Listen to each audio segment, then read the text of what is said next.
حضرت عائشہ فرماتی ہیں مجھے رشک ہوتا، رشک ناز کرتی میں کیا مقدر ہے ختیجہ کی۔ کہتی ہے ایک دن نا میں نے کہا ذرا بات تو کروں، کہتی ہے نبی پاک گوشت لائے، مجھے کہا عائشہ ذرا گوشت صاف کرو پکاؤ اور ذرا شوربہ زیادہ کرنا۔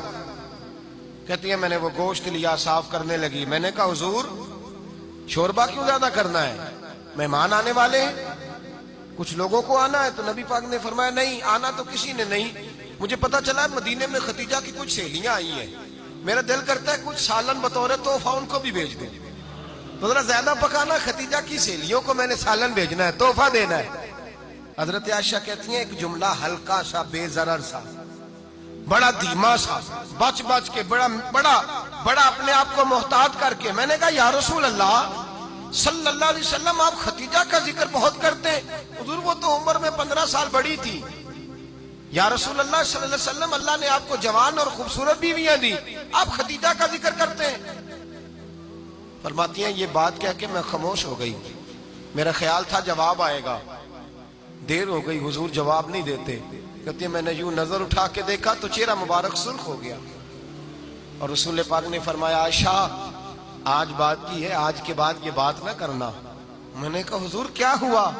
فرماتے ہیں پہلے جلال تھا، پھر اچانک وہ جلال آنسو میں بدلا، اور حضور نے رو کے فرمایا عائشہ تم ساری بیویاں سکھوں کے وقت آئی ہو، ختیجہ تو میرے دکھوں کی ساتھی ہے، وہ تو میری آزمائشوں تکلیفوں کی ساتھی، اس نے تو میرے ساتھ وقت کٹھن بتایا، جب لوگ مجھے پتھر مارتے، میرے رستے میں کانٹے بچھاتے، میں پریشان ہو کے لوٹتا، اس کے ایک ہاتھ میں دودھ کا پیالہ ہوتا، ایک ہاتھ میں کھجوریں ہوتی، دودھ پلا کے کھجور کھلا کے بستر بچھا کے روٹی دے کے کہتی محبوبہ غم نہ کرنا، اللہ بڑی عزتیں عطا فرمائے گا، اللہ بڑی شانیں عطا فرمائے گا۔ میرے رسول کریم سید عالم صلی اللہ تعالی علیہ وآلہ وسلم۔ اور پھر امام ابن حجر نے لکھا ہے، آپ فرماتے ہیں بعض لوگوں پہ حضور نے کبھی جلال بھی فرمایا ہے، کبھی کبھی جلال بھی فرمایا، اور حضور کا جلال بھی بڑی رحمت والا ہے۔ نبی پاک نے فرمایا اللہ اگر میں اپنے کسی امتی کو جھڑک دوں تو اسے اتنا ثواب دینا جتنا تو فرض نماز کا ثواب عطا کرتا ہے۔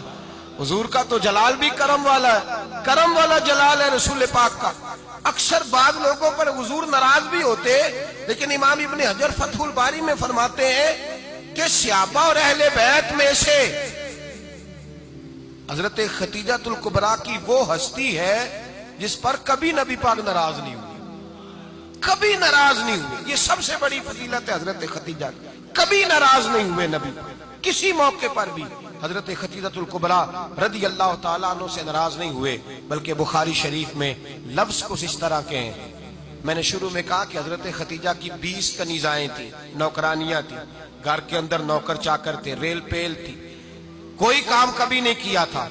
حضرت ختیجہ الکبریٰ نے ایک دن کھانا پکایا، اور کھانا پکا کے اپنے ہاتھوں سے جب نکلی نا اور آ رہی تھی حضور کو کھانا دینے، تو بخاری میں موجود ہے جب حضرت ختیجہ آئیں تو نبی پاک نے فرمایا ختیجہ تیرے آنے سے پہلے حضرت جبریل آ گئے، اور وہ کہہ رہے ہیں یا رسول اللہ ختیجہ برتن میں کھانا لے کے آ رہی ہے، اور جب وہ کھانا لے کے آ جائے تو اسے کہہ دیجئے گا اس کا رب اسے سلام کہتا ہے، اس کا رب اسے اللہ اکبر، جس کو اللہ سلام کہے۔ فاضل بریلوی فرماتے ہیں حق گزارے رفاقت پہ لاکھوں، حق گزارے رفاقت پہ لاکھوں سلام، حق گزارے رفاقت پہ لاکھوں سلام۔ حضرت ختیجہ الکبریٰ رضی اللہ تعالیٰ عنہ کو رب تعالیٰ کے سلام آئے، محسنہ، اس امت کی محسنہ۔ کسی کا کوئی انتقال کر جائے تو 3 دن سے زیادہ سوگ نہ کرے، وہ عورت سوگ کرے گی جس کا خامن چلا گیا، 4 مہینے اور 10 دن سوگ کرے گی۔ لیکن جب حضرت ختیجہ کا وصال ہوا اور انہی قریب ایام میں جناب ابو طالب کا وصال ہوا، رسول پاک نے اس سال کا نام غم کا سال رکھا، اس سال کا نام غم کا سال۔ اصل بات یہ نہیں کہ معاشرہ بگڑ گیا ہے، اصل مسئلہ یہ ہے کہ اس کو سنوارنے میں کسی نے آگے بڑھ کے کردار ادا نہیں کیا۔ اصل بات یہ نہیں کہ لوگ بروں کے پیچھے لگ گئے ہیں، اصل بات یہ ہے، جاگ کے سنیے، اصل بات یہ ہے کہ ہم نے اچھوں کا ذکر نہیں چھیڑا، ہم نے خیر والے لوگوں کی بات بیان نہیں کی، ہم نے ان لوگوں کے تذکار نہیں سنائے. ہم تو اپنی بیٹی کو جب بٹھاتے ہیں تو اسے کہتے ہیں فلانے کی بچی ڈاکٹر بن گئی ہے, اسے پرواہ نہیں خامد کی. اور فلاں کی بچی انجینئر بن گئی ہے, اسے کیا فکر ہے اب خامد کمائے نہ کمائے.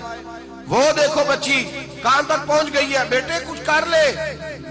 بچی کو جب بھی بات سکھاؤ یا خدیجۃ الکبریٰ رضی اللہ تعالیٰ عنہ کی بتاؤ یا فاطمہ الزہرا کی بتاؤ, یا حضرت عائشہ صدیقہ کی بات سناؤ یا جناب حفصہ کی سناؤ. ہم ان لوگوں کا طریقہ تو بچے فالو کسے کر رہے ہیں, وہ کس کی پیروی کر رہے ہیں.